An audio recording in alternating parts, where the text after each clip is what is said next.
आपने कभी सोचा है कि सुसाइड करने के बाद आत्मा का क्या होता है?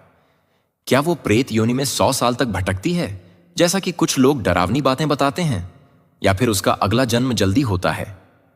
आज हम इस रहस्य को खोलने जा रहे हैं। एक ऐसी सच्चाई जो आपको हैरान कर देगी और आपके सारे भ्रम दूर कर देगी। तो अंत तक बने रहें, क्योंकि ये कहानी आपकी जिंदगी बदल सकती है। जय श्री कृष्ण प्यारे साथियों। आज के समय में सुसाइड एक गंभीर समस्या बन चुकी है। लोग प्यार में धोखा, पैसों की तंगी, परिवार की परेशानियों या किसी भी दबाव से हारकर अपनी जिंदगी खत्म कर लेते हैं। लेकिन क्या आप जानते हैं कि सुसाइड करने के बाद आत्मा की यात्रा कैसी होती है? क्या वो सच में प्रेत योनि में भटकती है या फिर उसका अगला जन्म जल्दी होता है? कुछ लोग तो कहते हैं कि सुसाइड करने वाली आत्मा को कुत्ते बिल्ली की योनि में जन्म लेना पड़ता है और सैकड़ों साल तक कष्ट भोगना पड़ता है। लेकिन क्या यह सच है? चलिए इस रहस्य को एक कहानी के जरिए समझते हैं। रिया, एक 25 साल की लड़की जिसकी जिंदगी प्यार में धोखे ने तोड़ दी। उसका बॉयफ्रेंड उसे छोड़कर चला गया और समाज की बातों ने उसे इतना तोड़ दिया कि उसने एक दिन फांसी लगाकर अपनी जिंदगी खत्म कर ली। उसकी मां और छोटा भाई सदमे में थे। रिया के जाने के बाद परिवार ने एक तांत्रिक से संपर्क किया, जिसने कहा रिया की आत्मा प्रेत योनि में फंस गई है। उसे मुक्त कराने के लिए 50,000 रुपए और एक खास अनुष्ठान चाहिए। परिवार डर गया और पैसे दे दिए, लेकिन मन में सवाल बना रहा, क्या यह सच है? जब रिया ने सुसाइड किया, उसकी आत्मा शरीर से अलग हो गई, लेकिन उसे समझ नहीं आया कि वो अब जीवित नहीं है। वो उस पेड़ के पास भटकने लगी जहां उसने फांसी लगाई थी।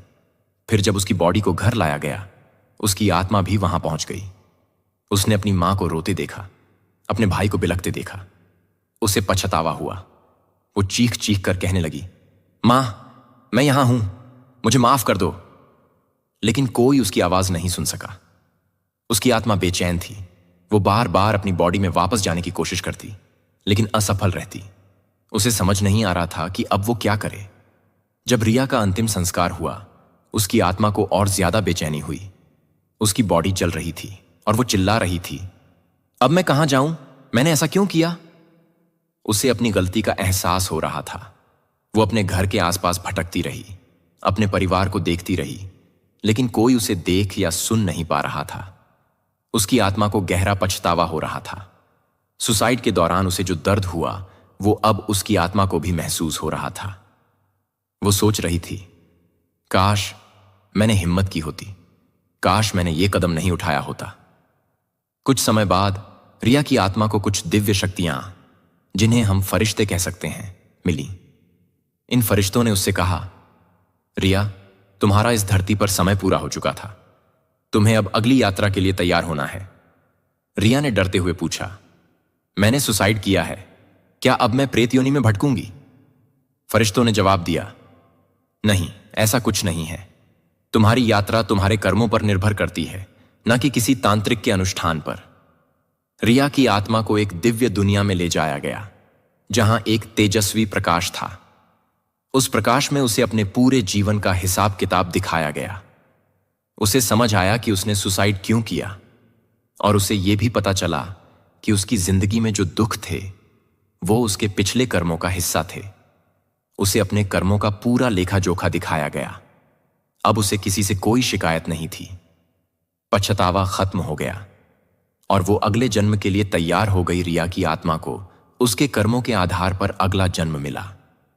चूंकि उसने अपनी जिंदगी में कुछ अच्छे कर्म किए थे, जैसे गरीबों की मदद करना, अपनी मां की सेवा करना, लेकिन सुसाइड एक बड़ा पाप था। इसलिए उसे एक साधारण परिवार में जन्म मिला, जहां उसे मेहनत करनी पड़ी।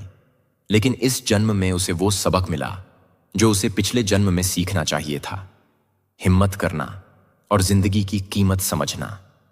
रिया का परिवार अब भी तांत्रिक के चक्कर में था, लेकिन एक दिन उन्हें एक सच्चे संत मिले, जिन्होंने कहा, कोई भी तांत्रिक आत्मा को प्रेत योनि से मुक्त नहीं कर सकता। यह सब भगवान की व्यवस्था है। चित्रगुप्त कर्मों का हिसाब रखते हैं और उसी के आधार पर जन्म होता है। पैसे लेकर अनुष्ठान करने वाले लोग सिर्फ डर फैलाते हैं। संत ने कहा, रिया की आत्मा अब अपने अगले जन्म में है। तुम्हें बस उसके लिए प्रार्थना करनी है और अपनी जिंदगी को अच्छे कर्मों से भरना है। सच्चाई और सलाह, सुसाइड से बचें, जिंदगी को महत्व दें। सुसाइड करना सबसे बड़ा पाप है। भगवान ने हमें यह जिंदगी एक वरदान के रूप में दी है और इसे खत्म करना गलत है। चाहे कितनी भी बड़ी परेशानी हो, प्यार में धोखा, पैसों की तंगी या परिवार का दबाव, हमें हिम्मत रखनी चाहिए। हर समस्या का हल होता है। अगर आपको समझ न आए तो किसी समझदार व्यक्ति से सलाह लें, भगवान से प्रार्थना करें, लेकिन कभी भी सुसाइड का विचार न लाएं। क्या करें अगर परिवार में किसी ने सुसाइड किया हो? भ्रम में न पड़ें। कोई भी तांत्रिक या अनुष्ठान आत्मा को प्रेत योनि से मुक्त नहीं कर सकता। यह सब भगवान की व्यवस्था है। प्रार्थना करें। रोज सुबह शाम उस आत्मा के लिए दुआ करें। भगवान से प्रार्थना करें कि उसे शांति मिले और अगले जन्म में अच्छा परिवार मिले। पॉजिटिव वाइब्स भेजें। उस आत्मा के लिए अच्छी कामनाएं करें ताकि उसकी अधूरी इच्छाएं अगले जन्म में पूरी हों। जिंदगी को महत्व दें। जिंदगी अनमोल है। हर इंसान की जिंदगी में परेशानियां आती हैं, लेकिन हमें हार नहीं माननी है। हमें संघर्ष करना है, लड़ना है और हर हाल में जीना है। अगर आपको लगता है कि कोई परेशानी बहुत बड़ी है तो किसी से सलाह लें, भगवान से बात करें। और अगर आप चाहें तो मुझे कॉल करें, कमेंट बॉक्स में सवाल पूछें, मैं आपकी मदद करूंगा। लेकिन अपनी जिंदगी को कभी बर्बाद न करें। अगर आपके परिवार में किसी ने सुसाइड किया है तो परेशान न हो। उनकी आत्मा अपने कर्मों के आधार पर अगले जन्म में चली गई है। आप बस उनके लिए प्रार्थना करें और अपनी जिंदगी को अच्छे कर्मों से भरें। राधे राधे, जय श्री राम। इस ज्ञान को फैलाएं। वीडियो को लाइक करें, शेयर करें और चैनल को सब्सक्राइब करें ताकि ऐसी आध्यात्मिक कहानियां आप तक पहुंचती रहें। नोटिफिकेशन बेल दबाना न भूलें। जय श्री कृष्णा।